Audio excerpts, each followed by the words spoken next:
ప్రభుత్వ medical కాలేజీలను PPP అంటూ private అజమాయిషులకి తీసుకెళ్లాలి అని చంద్రబాబు గారి సర్కార్ నిర్ణయం తీసుకొని అందులోకి తీసుకెళ్లడమే కాదు, మొత్తం మేనేజ్మెంట్ అంటే వాళ్ళ చేతుల్లోకి వెళ్తుంది. 2 సంవత్సరాలు అందులో పనిచేసే వాళ్ళకి జీతం ప్రభుత్వం ఇస్తుందట. ఆ తర్వాత దానికి అనుబంధంగా మరికొన్ని కాలేజీలు వాళ్ళ ప్రభుత్వ స్థలాల్లో కట్టుకోవచ్చట. చాలా ఫెసిలిటీస్ ఉన్నాయి దీన్ని. సో ఎంత ప్రజా వ్యతిరేకత కనిపిస్తున్నా వీళ్ళు ఎందుకు వెనక్కి తగ్గడం లేదు. అయితే దీనికి సంబంధించి బిడ్లను ఆహ్వానించారు. ఇంట్రెస్ట్ ఉన్న పార్టీలు రావాలని బిడ్లను ఆహ్వానించారు. ఈ క్రమంలో ఫస్ట్ ఆహ్వానించినప్పుడు ఎవరు రాలే, మళ్ళీ ఫస్ట్ డేట్ ముగిసిపోయేటప్పుడు ఎవరు రాలే, డేట్ మళ్ళీ పొడిగించారు, మళ్ళీ ఎవరు రాలే, 2 సార్లు పొడిగించిన. మళ్ళీ 3వసారి డేట్ ముగిసేసరికి ఒకే ఒక బిడ్డు దాఖలైందట. కొన్ని కాలేజీలకైతే అసలు ఒక్క బిడ్డు కూడా దాఖలు కాలే. అంటే ఓవరాల్గా మార్కాపురం, మదనపల్లె, పులివెందుల, ఆదోని మెడికల్ కాలేజీలకు పీపీపీ అంటూ టెండర్లు పిలిచారు బిడ్లు దాఖలు చేయమని.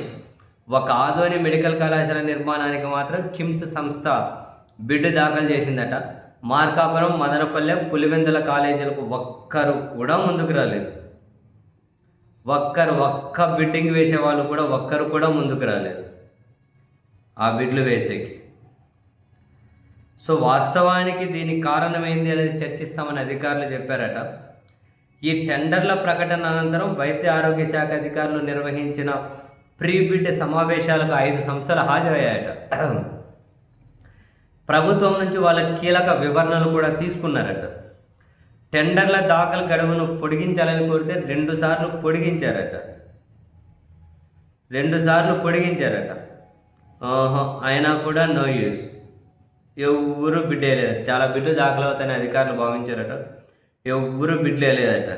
సోమవారం టెండర్ల గడువు ముగిసే సమయానికి కేవలం ఆదోని ఆసుపత్రికి మాత్రమే హైదరాబాద్కి చెందిన కిమ్స్ వాళ్ళు టెండర్ వేశారట, బిడ్ దాఖలు చేశారట. సో ఒకటి పడింది. ఏంటి కారణం ఏంటి? దీని వెనక మేము అధికారంలోకి వస్తే వాటిని మళ్ళీ ఖచ్చితంగా ప్రభుత్వ పరిధిలోకి తీసేసుకుంటాము అని జగన్మోహన్ రెడ్డి గారు ఇచ్చిన వార్నింగ్ ఫలితమా?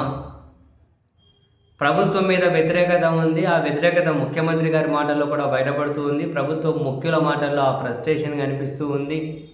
సో మరి పరిస్థితులు ఎలా ఉంటాయో ఇప్పటికిప్పుడు మనం బేరీజ్ వేసుకోలేము. అనవసరంగా వేలు పెట్టడం ఎందుకు అని ఎవరైనా భావిస్తూ ఉన్నారా?